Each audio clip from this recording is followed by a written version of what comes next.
Once again, the Queen of Consorts surprises us, but not in a good way. Made lurid and false claims about the royal family, which played on her fears and fueled paranoia. The room did not erupt when Prince William placed the order on the table. It became completely silent. Camilla stared at the royal crest stamped above her name, while Princess Anne read the final paragraph twice, unable to believe what William had authorized. With one signature, the future king had removed the queen from the private machinery of palace power, and the consequences began before anyone could leave the room. Before we go deeper into what this really means for the royal family, make sure to subscribe so you don't miss a single update. William kept one hand beside the silver pen and watched Camilla turn the first page. He had signed a palace conduct order, an internal directive controlling who could enter sensitive meetings, read sealed correspondence, and approve ceremonial appointments. The order suspended her from succession planning discussions, blocked her access to royal files, and stripped away her authority over ceremonies tied to the monarchy's next chapter. Those meetings shaped power around the heir, while sealed correspondence contained decisions affecting senior households. Camilla assumed the restrictions would last days. Then she reached the clause stating that only William or Charles could restore her access, and her composure hardened into disbelief. She pushed the paper away and accused him of humiliating her inside his father's household. The prince did not raise his voice, yet his fingers tightened around the pen as he warned that private influence had crossed into official control. Anne looked from one face to the other, stunned by the decision. William had warned her during a documented private conversation that palace changes were becoming dangerous, but he had never said an order was ready. The Princess Royal understood that her nephew had moved beyond concern. He had chosen confrontation, knowing it could divide the family and place him against the woman Charles had spent years defending. A sealed appendix rested beneath the main pages. It listed intercepted instructions, altered guest arrangements, and unauthorized contact with staff. A recorded conversation suggested officials had been told to delay information before it reached William's office. Camilla read the reference twice, then demanded to know who had supplied it. He refused to name the source. Charles was absent, and his empty chair carried weight than any accusation. No one knew whether the king had approved the order or whether his son had acted before seeking permission. As Camilla shoved the document back across the table, Anne noticed one handwritten warning beneath the signature. Another violation would bring permanent exclusion. But to understand why William was willing to risk open war inside Windsor, the people around that table, and everything they stood to lose, had to be examined more closely. For William, the order was not merely about protocol. It was about protecting the future he believed was being quietly reshaped around him. For Camilla, it felt like the destruction of authority she had spent years earning. For Anne, trapped between loyalty to her brother and respect for her nephew, the document forced an unbearable choice. Each entered the conflict carrying a different fear, and none could admit how deeply frightened they were. William understood that every private decision touching the succession would eventually become his responsibility. The succession was the formal order deciding who would inherit the crown, but to him, it meant far more than a list of names. It meant protecting Catherine's future role, preserving trust among senior households, and ensuring that hidden influence did not become permanent authority before he ever reached the throne. Camilla felt something very different. She had spent years building influence among trusted advisors, household officials, and ceremonial planners, who once looked to her before making delicate decisions. Now those same people were being told to proceed without her. The Queen Consort did not see a temporary restriction. She saw years of patience and survival being erased by a man who believed her influence had gone too far. Anne carried the most painful burden. She believed in discipline, duty, and clear boundaries. Yet she also knew that exclusion inside the royal family was never merely administrative. Access meant confidence. A place inside the room meant belonging. Removing someone from those rooms could wound more deeply than any public criticism. William found her beside the Windsor Library after the conference. In a documented private account, later preserved by a senior aide, he admitted that he no longer knew whether silence protected the monarchy or slowly weakened it. The prince spoke carefully, but frustration broke through when he said that every ignored warning had allowed another boundary to move. Anne watched him with visible disappointment. She warned that decisive action without compassion could turn necessary discipline into personal revenge. The Princess Royal did not defend Camilla's choices, but she feared William had allowed anger over Catherine's treatment to sharpen the order beyond what duty required. Camilla retreated to her sitting room and removed a bracelet Charles had given her years earlier. She placed it beside the unsigned copy of the order and remained silent as a longtime courtier entered with another blow. 3 upcoming planning meetings had already been reorganized without her involvement. William received his own message moments later. A handwritten note from Charles contained only 6 words: "We will discuss what you have done." That message from the king carried its own threat, but the deeper danger lay in the incident that had finally convinced William that waiting was no longer possible. The crisis did not begin with William's signature. It began 11 nights earlier, at a closed Windsor dinner, when a seemingly minor change to the seating plan exposed a much larger struggle. One name had been removed, another had been elevated. By the time Princess Anne confronted Camilla near the empty dining room, the alteration had become more than an insult. It became proof that someone was quietly rewriting the palace hierarchy. William discovered the change only minutes before the guests arrived. Catherine's place beside him had been reassigned, while one of Camilla's preferred advisors had been moved into the position meant for the future queen. The dinner honored senior Commonwealth representatives, officials from nations connected to the crown, and every seat carried symbolic weight. Placement showed trust, rank, and whose voice mattered when the monarchy faced its next chapter. Camilla had instructed staff to move Catherine farther down the table, claiming the adjustment reflected senior household priorities. The queen consort knew the decision would be noticed, because formal royal seating was never casual. It told guests who stood closest to power. It also told Catherine that her future role could still be reduced inside rooms she would one day help lead. William studied the revised card, then restored his wife's place, without raising his voice. The prince refused to create a public scene before the visitors, but his calm carried a warning. He removed the advisor's card, returned Catherine's name beside his own, and told the waiting official that no further changes would be made without his approval. Catherine remained composed throughout dinner. Later, in a documented private conversation with her husband, she admitted that the decision had made her feel deliberately diminished inside her future household. She did not complain about status. She feared what the change represented. Someone was testing how far her position could be weakened before William openly resisted.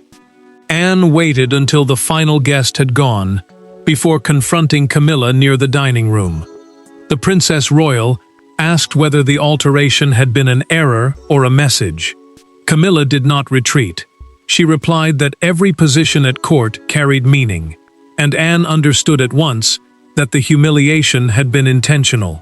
A recorded conversation supplied by a senior household officer deepened the betrayal.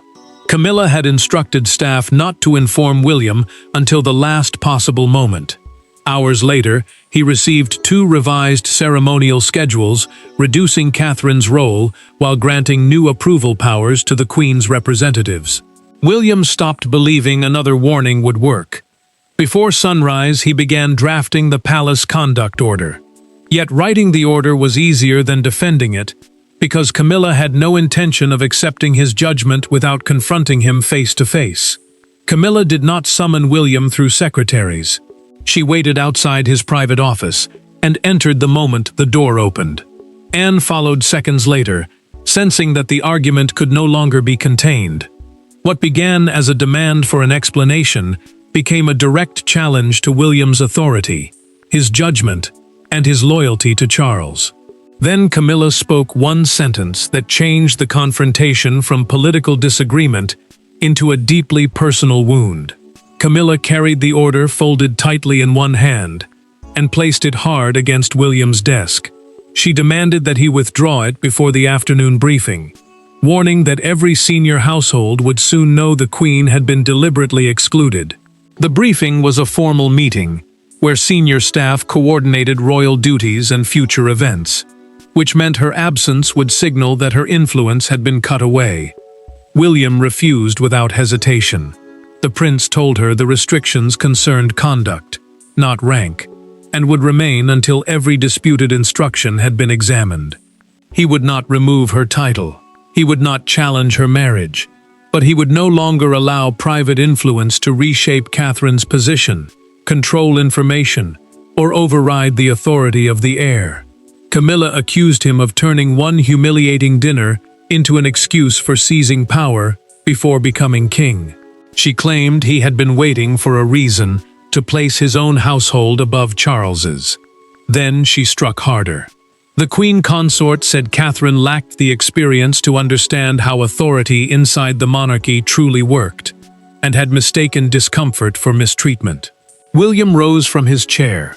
His restraint broke, not through shouting, but through the cold force of his answer. He told Camilla that his wife had endured public pressure, private illness, and years of preparation without demanding special treatment. The future king warned that belittling her experience would not erase the deliberate decision to weaken her standing. Anne stepped between them before the confrontation could deepen. The Princess Royal told William to sit down and ordered Camilla to stop using Catherine as a weapon.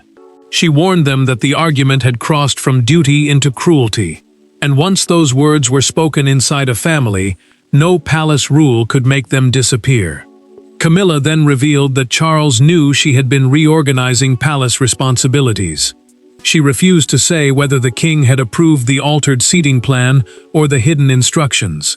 William answered by playing a recorded conversation from a senior household officer, in which staff were clearly told not to inform him until the final moment. Camilla could not explain the order without admitting intent. She walked toward the doorway, then turned back before closing it. "You have divided this family more deeply than you understand." Her warning might have shaken William, had he not already secured the constitutional and household authority needed to make the order almost impossible to overturn. A royal signature carries weight only when the structure behind it is prepared to obey. William understood that. Before confronting Camilla, he had spent 3 nights examining household delegations, succession responsibilities, and private instructions issued during Charles's recent periods of reduced activity. The order was not an emotional outburst written in anger.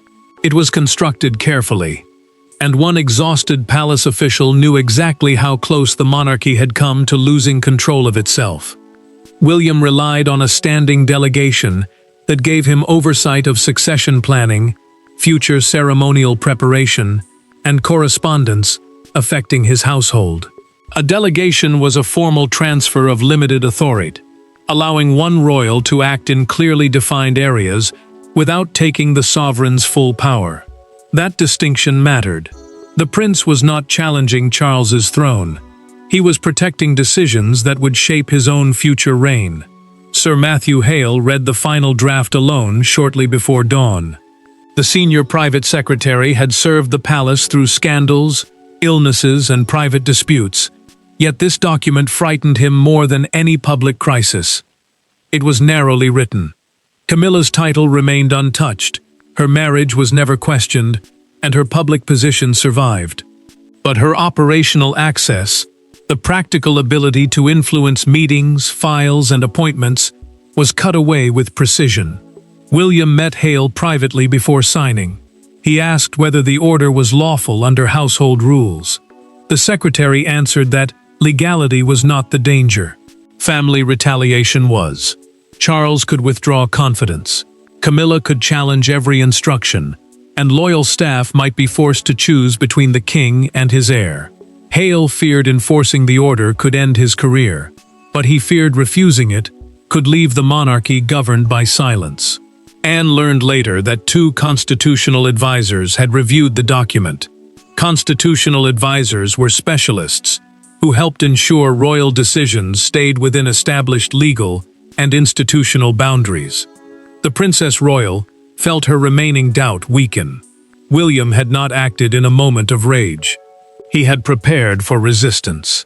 A sealed memorandum made the danger clearer. Several staff members had admitted through documented accounts that they feared reporting Camilla's instructions because they believed Charles would automatically defend her.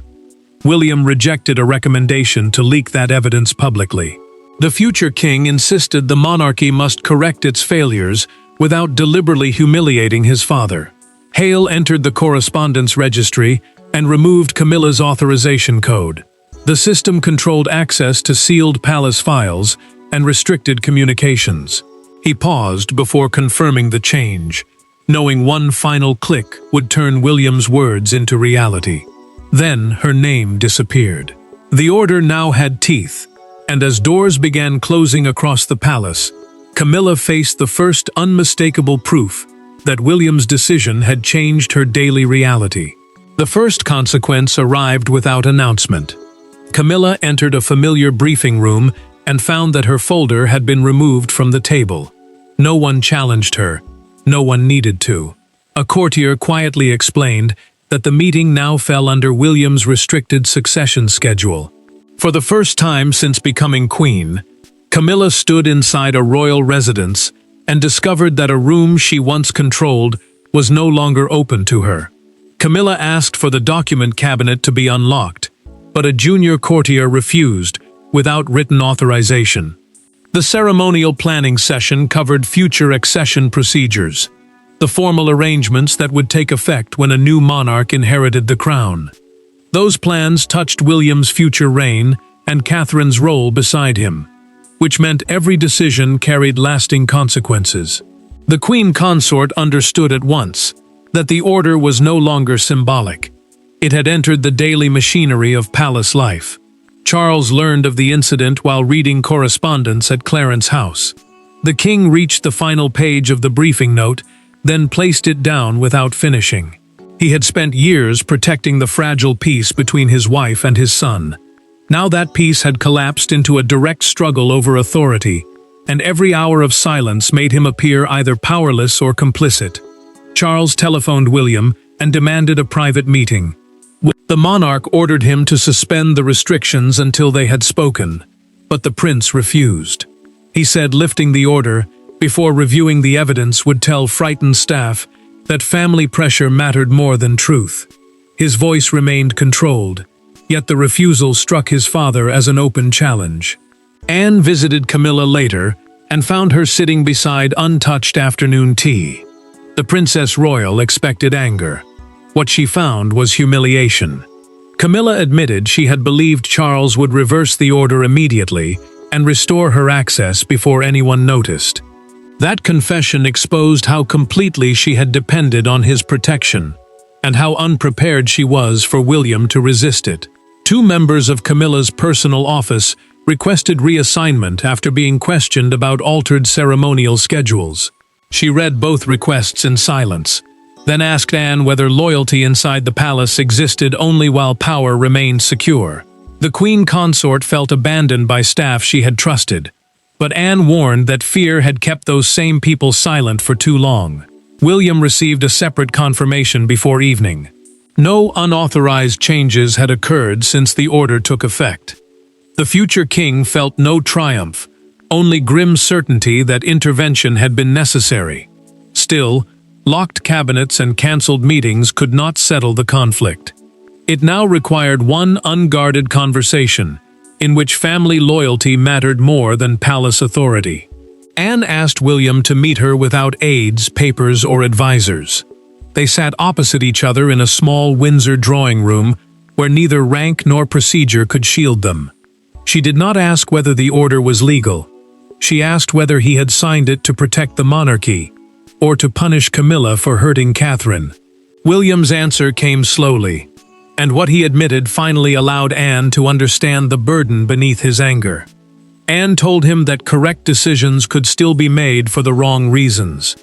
The Princess Royal had spent her life defending duty, but she knew duty became dangerous when resentment hid behind it. William did not deny the accusation. He admitted that Catherine's humiliation at the dinner had sharpened his anger, yet he insisted the order came from a wider pattern of secrecy, altered schedules, and staff too frightened to speak. William then confessed the fear he had kept hidden. The prince could endure personal criticism, but he could not accept inheriting a monarchy where no one felt safe challenging the person closest to the sovereign. The sovereign was the reigning king or queen, the single figure at the center of royal authority. If fear controlled access to that authority, trust would collapse long before the crown changed hands. Anne listened without interrupting. Then she revealed, through a documented private account, later preserved by a senior aide, that she had once warned Charles about allowing family loyalty to replace institutional accountability. The king had dismissed her concern, believing private loyalty would protect the household from division. Instead, silence had allowed that division to deepen. William lowered his voice and asked the question he feared most. Had he betrayed his father? Anne answered immediately. Betrayal would have meant seeing the danger, understanding the cost, and choosing silence, because speaking was painful. The Princess Royal did not excuse every part of his decision, but she no longer believed it had been driven by revenge alone. Anne offered her support on one condition. William had to meet Camilla privately, without Charles, officials, or written statements between them. He had to offer the Queen Consort a dignified path back through acknowledgement, changed conduct, and respect for clear boundaries. Punishment could stop influence, but only honesty could prevent the conflict from becoming permanent. William accepted. The future king made clear that he did not want Camilla humiliated forever. He wanted the palace to function without fear. Anne rose, placed one hand briefly on his shoulder, and admitted she was no longer stunned by the order. She was stunned only by how long the family had avoided needing it. With Anne now standing beside him, William was ready to offer Camilla one final choice before the conflict escaped the palace and entered public view. By morning, the secret was no longer contained within Windsor. A newspaper appeared at kiosks with a stark front page. William closes the palace door. Outside Buckingham Palace, visitors gathered beneath the gates, as broadcasters debated whether the future king had protected the crown or openly challenged the queen. One photograph, Camilla leaving alone while Anne remained inside, became the image through which the world understood the fracture. The London Chronicle carried William's signature beside another crushing headline: Heir issues historic restriction. The front page turned a private household order into a national test of royal authority. An accession was the formal moment when an heir became monarch, and the broadcaster outside the palace argued that this was the first visible sign of how the prince might govern before that day arrived. The crowd near the gates divided almost immediately. Some visitors applauded the demand for accountability, insisting no one close to the crown should act without limits. Others condemned the treatment of Charles's wife and called the order a public humiliation disguised as discipline. Every cheer and accusation deepened the same wound. The family's private struggle had become a public judgment on the future of the monarchy. Anne saw the photograph through the window of her car. The Princess Royal understood at once that her presence inside Windsor had been interpreted as support for William. She had offered him conditional backing in private, but the image erased every careful distinction. To the outside world, she had chosen a side. Camilla watched the coverage alone. The Queen Consort remained still until one commentator called her a queen without access. She switched off the television, but the phrase had already landed. Her title remained intact, yet the public now understood that her influence had been restricted by the man expected to inherit the crown. Charles responded with restraint. The king ordered the communications office, the palace team responsible for public statements and media replies, not to attack his son. He knew an official counterattack would turn a family crisis into open royal warfare. His silence protected William, but it also left Camilla facing the headlines without a public defense. William released one brief statement confirming that internal responsibilities had been reviewed. The future king refused to expose the recorded instructions or sealed evidence, choosing restraint over victory. That evening, Camilla wrote to him by hand. She requested a private meeting without Charles present. The world had already delivered its judgment, but the only verdict that could truly end the conflict would be spoken behind a closed door by William and Camilla themselves. Camilla entered the final meeting without advisors and without the order in her hand. William was already waiting. No raised voices followed, no accusations escaped beneath the door, and no courtier was permitted to interrupt. For nearly an hour, two people divided by power, memory, and loyalty confronted what had happened. When the door finally opened, the palace order remained, but its meaning had changed from punishment into a boundary neither could ignore again. Camilla spoke first. In a documented account later preserved by a senior private secretary, she acknowledged that she had authorized the Windsor seating change and deliberately kept it from William until the final moment. The Queen Consort admitted she believed he would block her attempt to strengthen her authority. She also accepted that reducing Catherine's position without consultation had crossed both a personal and institutional line. William did not pretend the order had been written without anger. The prince admitted that seeing his wife diminished had hardened his judgment, but he refused to apologize for stopping conduct that threatened trust across the household. Trust mattered because the monarchy depended on private cooperation long before decisions became public. Once staff feared reporting the truth, loyalty had already begun turning into silence. Camilla listened as he offered a defined restoration process. She could return to selected ceremonial discussions after a formal review, a structured examination of conduct and responsibilities. Succession planning would remain outside her control, and Catherine's household would answer only to its own senior officials. The boundaries were firm, but they were not designed to erase her dignity. Charles entered only after the agreement had been reached. The king read the signed settlement slowly, then accepted that protecting his wife could not mean shielding every choice she made. He did not celebrate William's victory, and the future king did not demand one. Their silence carried regret, but it also carried the first honest recognition of what had gone wrong. Anne received the final document later that evening. The Princess Royal read the last page twice, just as she had read the original order. But this time her expression softened. She felt relief, rather than triumph, because no one had escaped unchanged. Camilla kept her title and public position, but lost the unchecked influence that had triggered the crisis. William gained authority, yet learned that leadership required restraint after decisive action. The order had not destroyed the monarchy. It had established that no relationship, however close to the crown, could exist beyond accountability. William's boldest victory was not silencing Camilla's voice. It was ending the silence that had allowed resentment to rule the palace. And in doing so, he proved that the future of the monarchy would be governed by boundaries, responsibility, and courage rather than fear. Thanks for watching. Please don't forget to like and subscribe, and we will see you in next one.